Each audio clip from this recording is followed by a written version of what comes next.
Gerimis yang turun perlahan, seperti langkah ingatan yang kembali padamu. Udara dingin menyusup hingga ke dada, mengingatkan aku tentang hangat dulu kita bersama.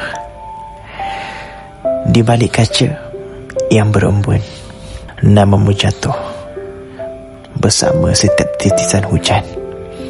Aku diam, namun rindu ribut di dalam. Sejuk malamku mengeluk sunyi, dan aku belajar bahawa merindukanmu itu tidak perlukan suara. Cukup hujan dan hati yang tak pernah benar-benar lupa.